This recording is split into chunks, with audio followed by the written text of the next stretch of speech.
అందరికీ నమస్కారం. శనివారం రోజున వికారాబాద్ జిల్లా కేంద్రంలో అంతర్జాతీయ మహిళా దినోత్సవం జరుపుకున్నారు.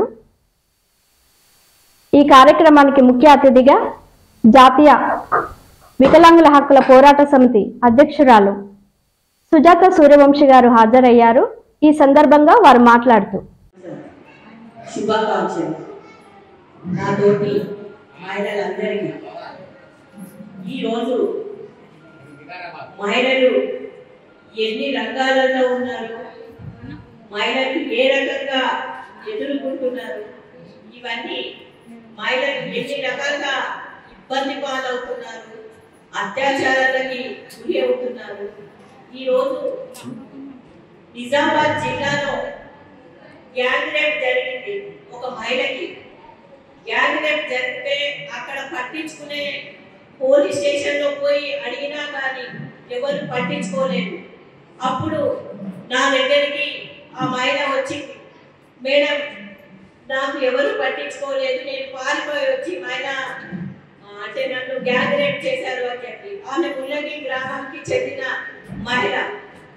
ఆ మహిళ తప్పించుకొని వచ్చినా కానీ ఆ బాధుడికి ఏం చేశారంటే పోలీస్ స్టేషన్ లా మంచిగా మినరల్ వాటర్ తీసుకొచ్చి ఇచ్చిండు. ఆమెకు 3 రోజులైనా కానీ అతనికి పట్టించుకునలేదు. లాస్ట్గా అమ్మాయి నా దగ్గరికి రాగానే నేను వెళ్ళాను. వెళ్ళిన తర్వాత వాడికి మంచి బాటిల్లో నీళ్ళు తీసుకొచ్చి ఇస్తున్నాను. అప్పుడు నాకు ఎంత మండిందంటే నిజంగా ఇట్లాంటి డిపార్ట్మెంట్ వీళ్ళ కొరకే పనిచేస్తుందా అనిపించి నేనేం చేశానంటే 24 గంటలలో ఎంతమంది అయితే అమ్మాయిని అత్యాచారం చేశారో అంతమందిని 24 గంటలలో అరెస్ట్ చేయకపోతే ఖచ్చితంగా నేను ఈ పోలీస్ స్టేషన్ని అడ్డు పెడతాను అన్న మాటని మొత్తం వీడియోలు ఫోటోలు తీశాను. ఏం చేశారో చేసుకోండి, నేనేం భయపడేదాన్ని కాదు, నేను ఎక్కడికైనా వెళ్తాను అన్న. అప్పుడు నిర్భయ చట్టం కింద అతనికి 6 నెలలు జైలు శిక్ష పెట్టి 6 నెలల తర్వాత వాడు బయటకు వచ్చినాక అంతమందిలో ఎవడైతే ఫస్ట్ తీసుకెళ్ళాడో ఆ అమ్మాయికి అతనితోనే పెళ్లి చేసి ఇచ్చారు 6 నెలల తర్వాత. ఇట్లాంటి జరిగినప్పుడు మన మహిళలు ఏ రకంగా ఉండాలి అంటే నిజంగా నడుము బిగించి ఒక్క మహిళకి అన్యాయం జరుగుతుందంటే 10 మంది మహిళలు బయటకు వెళ్ళిన తర్వాత ఇంకా ఎవరు కూడా మనల్ని కన్నెత్తి చూడలేదు. ఈ రోజు కృష్ణమార్గ తెచ్చిన ఉద్యమం ద్వారా నేను ఇంత ధైర్యంగా బయటకు వచ్చి మాట్లాడుతున్నాను అంటే అన్న తెచ్చిన ఉద్యమంతోనే నేను ఈ రోజు ప్రతి ఒక్క అధికారికి నిలదీసే హక్కుతోని నేను ఉన్నాను. ఈ రోజు మనము సీఎం గారు మనకి ఏం చేశారు, ఇచ్చిన హామీలు నిలబెట్టుకుంటాను అని 6 గ్యారెంటీలు ఇచ్చారు. 6 గ్యారెంటీలలో ఎన్ని గ్యారెంటీలు ఇచ్చారో మనందరికీ తెలుసు. కాబట్టి ఇప్పుడు నేను ఒక వాగ్దానం మీ అందరికి చేస్తున్నాను, మీరందరూ నిలబడతాను అంటే ఖచ్చితంగా మనము ఒక రోజు డేట్ ఇస్తాను. ఆ డేట్కి మనం హైదరాబాద్ వెళ్ళి ఇప్పుడు ఎంతమంది వచ్చారో ఇంతకంటే అధిక సంఖ్యలో వచ్చి మనం అందరం కూడా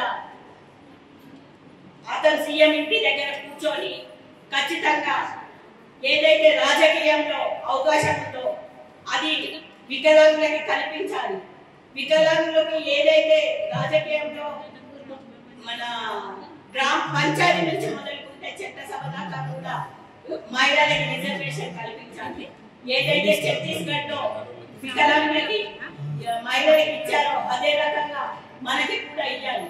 కాబట్టి దీన్ని దృష్టిలో పెట్టి పెన్షన్ దృష్టిలో పెట్టుకొని మనము నిజంగా అక్కడికి వెళ్ళి మనం అందరం మన సత్తా ఏంటో చూపిస్తాము అంటే కృష్ణన్న ఇయ్యని హామీ నేను మీకు ఇస్తున్నాను, మీరు అందరూ సిద్ధంగా ఉన్నారు అంటే ఒక చేతులేవాలి అందరు కూడా.